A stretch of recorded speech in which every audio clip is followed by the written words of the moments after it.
किशोरी जी से चंद्रानना सखी ने पूछा, हे प्रियाजू, हे राधे, परम सौभाग्यदायक महान पुण्यजनक श्री कृष्ण की प्राप्ति कैसे होती है? प्रियाजू से पूछा। प्रियाजू ने कहा, बहुत जल्दी श्री कृष्ण की प्राप्ति कराने में समर्थ है श्री तुलसी महारानी जी। प्रियाजू का वो बताया हुआ उपाय श्री वृंदा सखी, ये वृंदावन की अधिष्ठात्री देवी हैं। ये वृंदावन की पूरी व्यवस्था को देखती हैं। प्यारे जू के नित्य केली की व्यवस्था करती हैं और इनकी कृपा के बिना कोई वृंदावन में प्रवेश नहीं कर सकता। ये हमारी प्यारी जू की प्रिय सखी वृंदा सखी श्री तुलसी महारानी जी।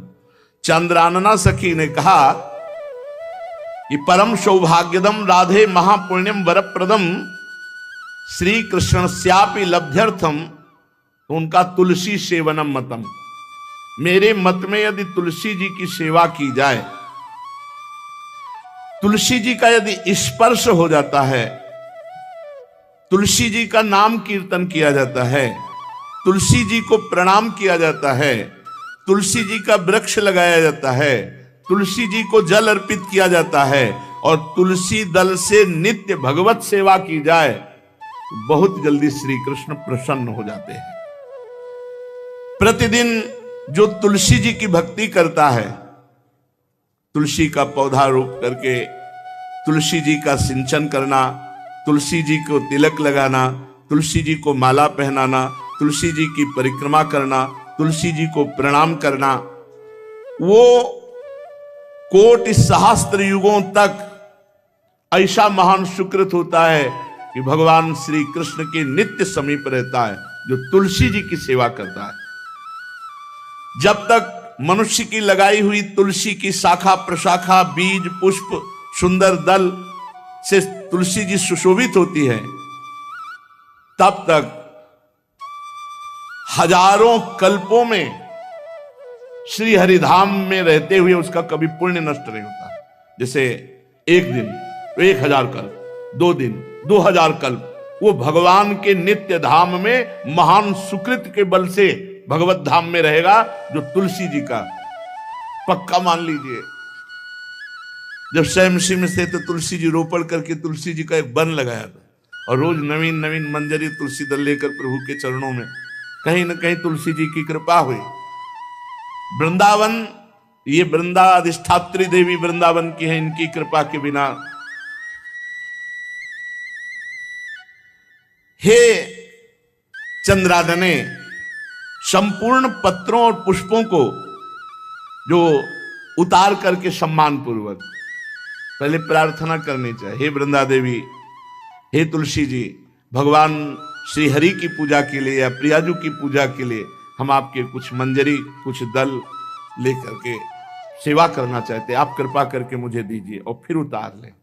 ऐसे नोचना नहीं, बहुत सम्मान से बहुत प्यार से, तो तुलसी जी प्रसन्न होती हैं। जो मनुष्य तुलसी दल से श्री हरि की पूजा करता है, कोई भी पाप उसका स्पर्श नहीं कर सकता। पूर्व में किया हुआ कोई भी पाप उसको दंड नहीं मिलेगा, जो तुलसी जी की आराधना नित्य करता है। अब इतना जल भी ना चढ़ा दे, तुम्हारा पुण्य हो जाए और तुलसी जी अंतर ध्यान अनुकूल जल, जैसे मान लो गमले पे हैं तो इतना बड़ा तांबे का रोज उससे चढ़ा, हम भर के लोटा चढ़ा दोगे 2-4 दिन में अंतर ध्यान हो जाएंगे तुलसी जी। बहुत विवेक से जरूरत है, मतलब भारी पुण्य होगा। अब इतना बड़ा लोटा रोज जल चढ़ाओगे तो 2-4 दिन में पीली होके अंतर ध्यान हो जाएंगे। इतना जल, अनुकूल जल चाहिए। एक तांबे का छोटा सा लिया, ऐसे रोज डालो, उसमें कोई फर्क नहीं, और गमला उठाकर धूप में विराजमान करो। सेवा का मतलब क्या है? जो तुलसी जी को जल अर्पित करके तुलसी जी की सेवा करता है, हरि चिंतन करता, कभी कोई पाप उसका स्पर्श नहीं कर सकता। 100 भार सोना, 400 भार चांदी,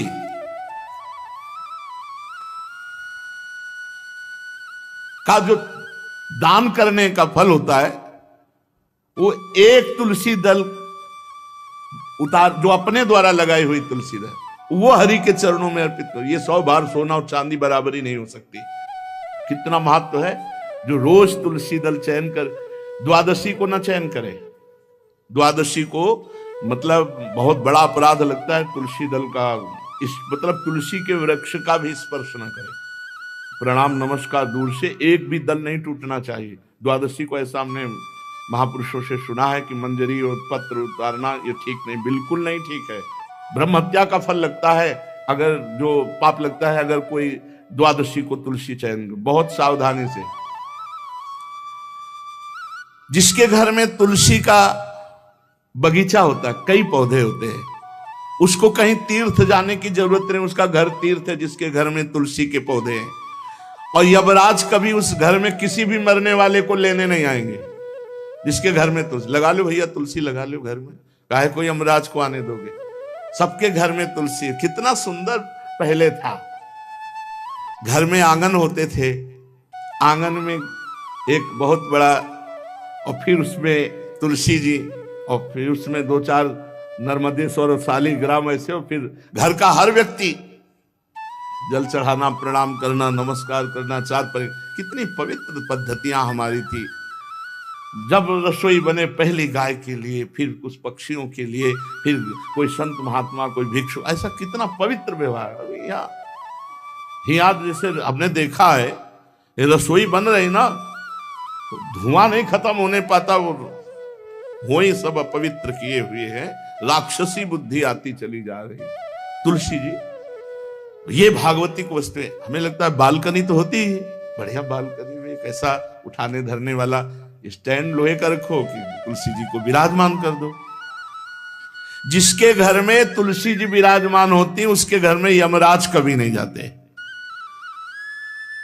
जो तुलसी जी का सेवन करता है, उसकी सारी कामनाएं तुलसी जी पूर्ण कर देती हैं। तुलसी जी को लगाना, तुलसी जी का पालन करना, तुलसी जी को सिंचन करना, तुलसी जी का दर्शन करना, तुलसी जी का स्पर्श करना, मनुष्य के द्वारा जो मन, वाणी और शरीर से पाप हो गए, सबको तुलसी महारानी क्षमा कर देती है, दग्ध कर देती है। पुष्कर आदि तीर्थ, गंगा आदि परम पावन नदियां,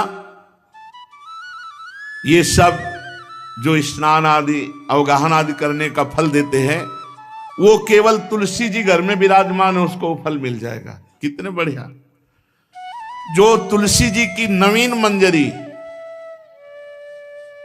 प्रभु के चरणों में अर्पित करके प्रणाम करता है, वो चाहे कितना भी अपराध किए हो, वो कभी यमपुरी को नहीं देखेगा, कभी यमराज के पास नहीं जाएगा। जो मनुष्य तुलसी काष्ठ का घिसा हुआ चंदन लगाता है, उसके सारे संचित भस्म हो जाते हैं, और क्रियमाण जो वर्तमान, वो कभी उसको बांध नहीं सकते।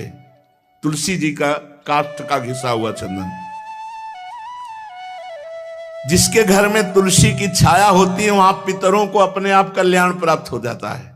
जो श्राद्ध करने से लाभ मिलता है पितरों को, घर में तुलसी लगा के, जो तुलसी की छाया, बड़ा वृक्ष, पितरों को तृप्ति मिलती है। चतुर्भुज ब्रह्मा जी सारंग धनवा श्री हरि के महामहिम स्वरूप की अनुभूति करने के लिए भी कहा है कि तुलसी जी का महान महात्म्य, अगर तुलसी जी का सेवन करे तो भगवान श्री हरि की महिमा को जान जाएगा। स्त्री हो या पुरुष, पुरुष नपुंसक नारीवा जीव चराचर कोय, सर्व भाव भज कपट तज मोह परम प्रिय सोय। शरीर वर्दी है, हमारी पोशाक है, हम सब एक हैं, आत्मस्वरूप है, कुछ अलग नहीं है। शरीर केवल पांच भौतिक है तो सबका पांच भौतिक है, उसमें चिन्ह है स्त्री पुरुष के, बस। इसके लिए भगवान की आराधना निषेध थोड़ी है। जो स्त्री या पुरुष श्री तुलसी जी के काष्ठ के मनके बना के, जैसे छोटी कंठी या बड़ी माला धारण करता है, श्री कृष्ण उसके बस में हो जाते हैं। यह है तुलसी जी की महिमा। परम सुहाग श्री कृष्ण मिल जाते हैं, और कौन सी भी हमें उपलब्धि चाहिए। हे गोप नंदिनी, तुलसी जी का सेवन करने से श्री कृष्ण वश में हो जाते हैं।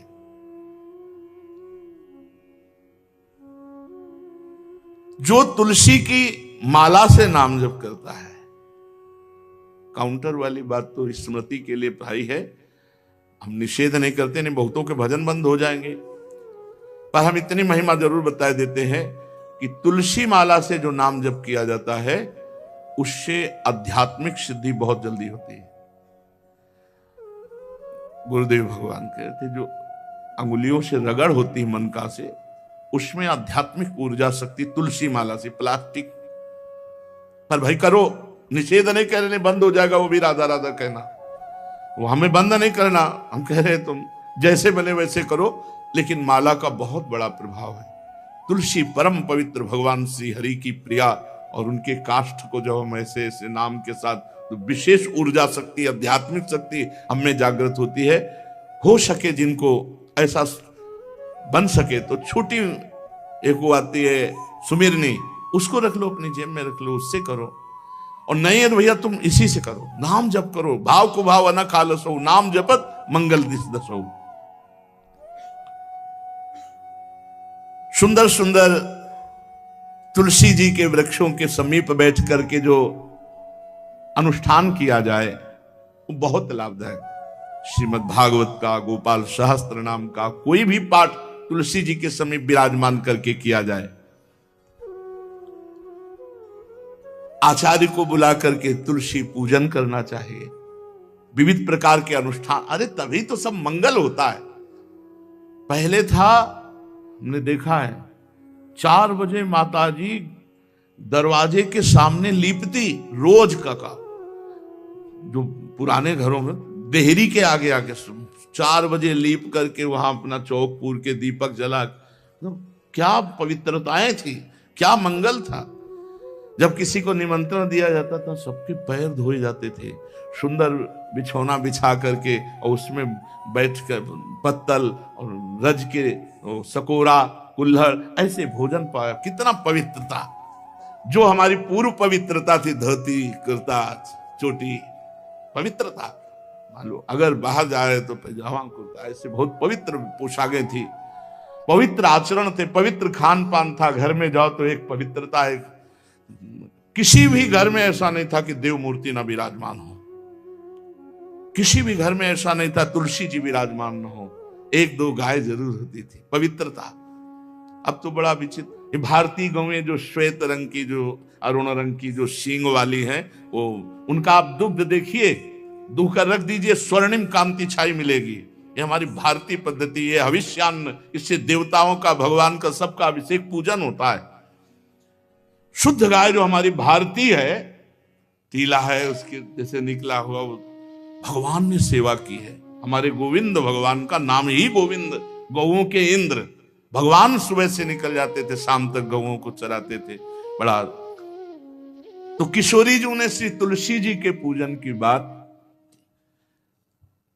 भगवान गोपियों से वादा किए थे कि अब तुम्हें अगली पूर्णिमा को रास, अब रास बिना रासेश्वरी के नहीं हो सकता, लिखा हो चाहे ना लिखा हो।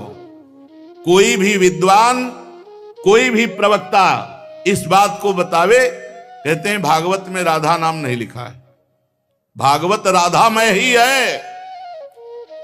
सांद्रानंद घन प्रेम मूर्ति किशोरी, बिना लाडली जू के कोई रास बता दे कहीं भी, कभी भी, कैसा भी, महारानी जू के बिना रासेश्वरी के रास हो ही नहीं सकता, लिखा हो चाहे ना लिखा हो। क्यों नहीं लिखा? याते श्री सुख प्रगट कियो नहीं, जहां बोले राधा तो समाधि लग जाती हो, यहां 7 दिन में तक्षक काटना है। श्री सुखदेव जी ने महारानी जी का नाम, हरिराम व्यास जी कह रहे, याते श्री सुख प्रगट कियो नहीं, जानि सार को सार परम धन, राधा नाम आधार। वैसे तो रोज संकेत वन में, पीछे हमने चर्चा की थी, प्रेम सरोवर में प्रियालाल मिलते थे नंदगांव बरसा में। आज लालू ने एक नई लीला रची, गोप देवी लीला है। श्री लालजू महाराज प्रियाजू को रास के लिए उन्होंने सोचा एक बार छलिया रूप रख करके महल में प्रवेश करते हैं, देखते हैं लाडली जू पहचानती है कि नहीं, और कितना प्यार लाडली जू करती है। महाराज तो जो रूप धारण करें तो सभी सुंदर हैं, तो सुंदरता के समुद्र हैं। जब नकबेसर धारण करते ना, अंजन और घूंघट नीलांबर का, महाराज हृदय चूर चूर हो जाए, ऐसे सुंदर है। गोरी किशोरी भी चकोरी है जिनकी, नीलांबर धारण करके, और जिस समय लाली लगा के महाराज अपने राधा पी जी को कभी कभी जब आते हैं तो देखो ऐसा लगता है यार बलिहार है महाराज, जो रूप धारण करते सीधे हृदय पर प्रहार करते हो। प्रभु ने गोप देवी का रूप धारण किया, गोपांगना का। श्री चरणों में नूपुरों की झनकार, कटी में करधनी जिसमें क्षुद्र घंटिका लगी हुई हैं। अद्भुतम गोपिका रूपम चलत झंकार नूपुरम किंकिणी घंटिका शब्द मंगुलीयक भूषितम। बड़ी दिव्य अंगूठियां धारण किए हुए अंगुलियों पे, कमर में करधनी जो रुंझुन रुंझुन, श्री चरणों में नूपुर, और रत्न कंकण केयूर मुक्ताहार विराजितम। कलाइयों में रत्न जटित कंगन, बीच बीच में चूड़ियां कंगन, ऐसे बाजूबंद, कंठा, मोतियों के हार और शीश फूल, केशपास, बेणी रचना, नासिका में मोती की बुलाक, बेसर और अलकावली, घुंघराली अलकावली, श्याम वर्ण के केश। ऐसा रूप धारण किया जो देखे मुग्ध हो जाए श्याम सुंदर को। वृषभानु भवन की तरफ चले। खाई और परकोटों से युक्त वृषभानु भवन 4 दरवाजों से सुशोभित, प्रत्येक द्वार पर काजल के समान वर्ण वाले गजराज झूम रहे। राजभवन की बड़ी मनोहरता है। उस मंडप प्रांगण में वायु के समान वेग वाले घोड़ों से अंगरक्षक महल